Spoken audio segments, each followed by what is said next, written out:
일러스트레이터 5주차 패턴 만들기에 대해서 설명드리겠습니다. 제일 먼저 파일에 새로 파일을 만들어서 항상 여러분들이 만드는 파일 규격을 정해 놓고요. 그거를 만들기를 해서 새로운 파일을 켜신 다음에 패턴 같은 경우에는 대부분 다 5cm, 5cm 정도로 만들어진다고 생각하고요. 지금 이게 21cm니까 이거에 한 요 정도 크기겠죠.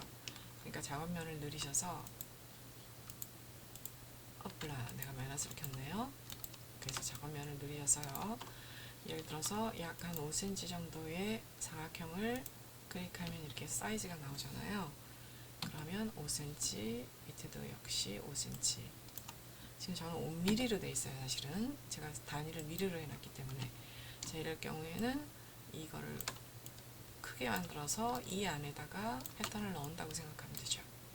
자, 그렇게 해서 보통 이 안에다 모든 패턴을 넣는다고 생각하시면 되겠습니다. 그런데 내가 오늘 여러분한테 설명할 건 이런 것들이에요.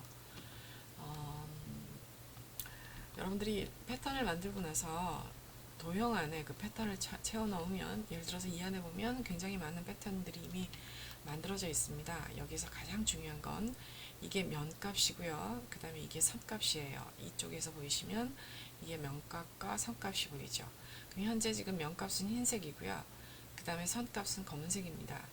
이랬을 경우에 여러분들이 면값이 선택된 상태에서 이걸 클릭하면 선값이 선택이 되고요. 여기를 클릭하면 면값이 선택이 됩니다.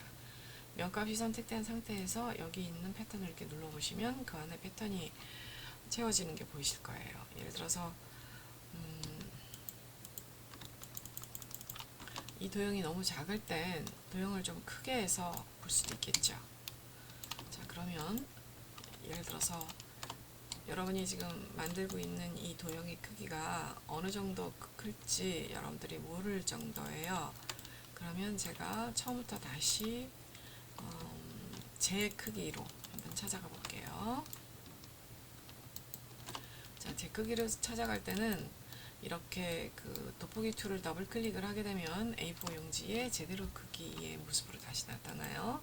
자, 그럼 이번엔 크게 사각형을 그려보겠습니다. 지금 면값에 아까 그 무늬가 선택이 됐기 때문에 이런 무늬가 나와요. 그런데 이 무늬가 예를 들어서 이렇게 나올 수도 있고요. 이런 것들 다 지금 그려서 만들어준 패턴이에요. 오늘은 여러분들한테 가장 기초적인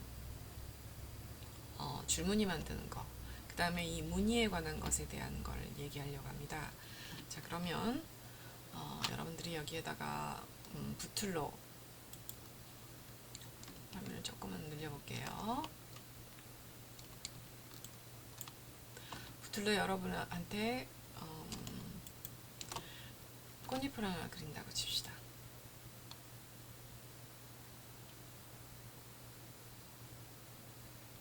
굉장히 간단한 꽃잎이에요. 그럼 이런 꽃잎을 하나 그리고 얘를 전체 선택을 해서요.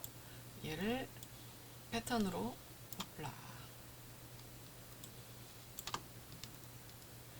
누른 상태에서 지금 여기 지금 선택이 되어 있죠? 이 누른 상태에서 전체 선택을 하고요.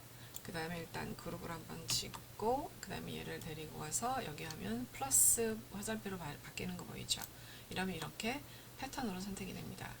그랬을 경우에 아까 그 그려놓은 이 도형을 선택해서 이 방금 그린 꽃무늬를 채워보면 지금 꽃무늬가 너무 커서 더블 클릭, 제 크기로 나온다 그랬죠?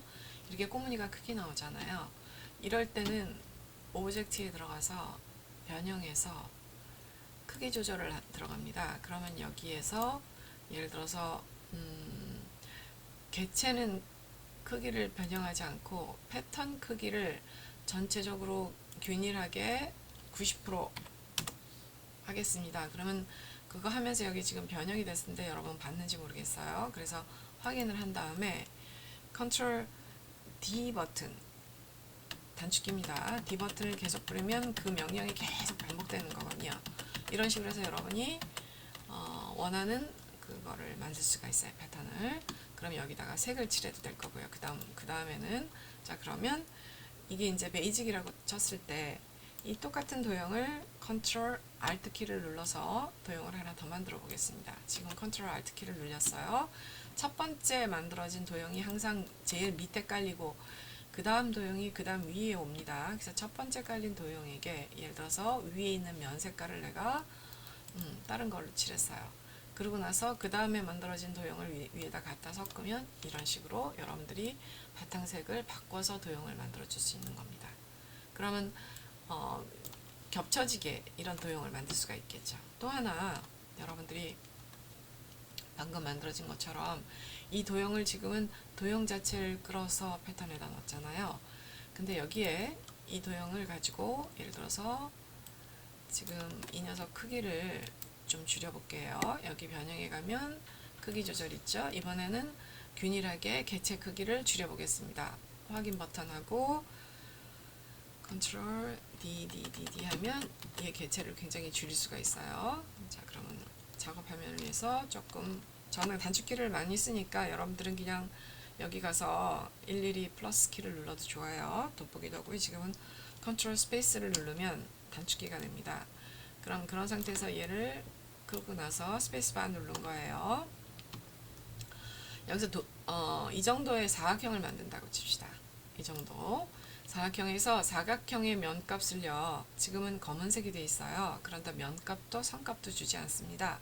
그래서 선값을 클릭해서 선값의 값을 없애고 난 다음에요. 이거를 전체 선택을 하고 Ctrl G 해서 그룹을 진 다음에 얘를 가지고 또다시 도형으로 등록을 해볼게요. 그러면 조금 전에 만들어진 도형과 어떤 차이가 있는지 한번 볼게요. 자, 또다시 얘를 선택하고 얘를 복사를 하겠습니다. Ctrl Alt. 자, 복사했어요. 그런데 이 도형에는 요번에 아까 만든 걔가 아니라 요번에 사각형하고 같이 만든 얘를 필 값으로, 면 값으로 채워보는데 지금 현재 선값으로 검은색이 되어 있죠. 그러니까 검은색 말고 면 값을 선택하고 그 다음에 여기에 그 면 값에다가 뭘 채워줄 거냐면 두 번째 그린 얘를 채워줄게요. 자, 달라졌죠. 다시 말해서 첫 번째 도형만 그래서 여러분이 패턴으로 인식하면 그 도형이 빡빡하게 채워지고요. 거기에 여백을 주고 싶다. 그럴 땐 그 여백만큼의 여러분이 사각형을 그리면 됩니다. 그러면 이런 식으로 여백이 채워져요.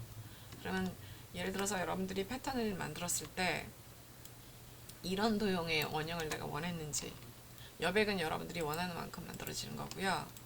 그 다음에 이 여백 안에 있는 이 도형의 크기도 얼마든지 바꿀 수 있겠죠.